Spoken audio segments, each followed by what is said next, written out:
জীবনটা কি সত্যিই এত সহজ? আনন্দটা যেমন ভাগ করে নিতে হয়, হাসিটা মুক্তোর মতো ঝরাতে হয়, তেমনি বেদনাটা তোমার একান্ত আপনার। এর কোনো ভাগ হয় না।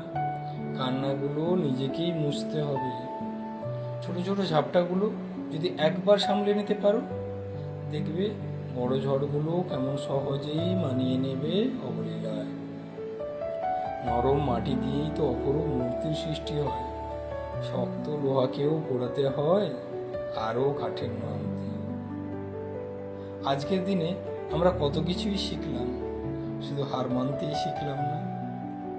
আর যদি তুমি হারতে না শেখো, তবে তুমি বাঁচতেই শিখলে না।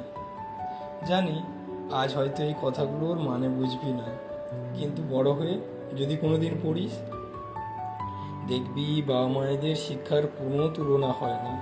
তা সে যতই কঠোর হোক, কত অপার স্নেহ থাকে তাদের সন্তানের প্রতি।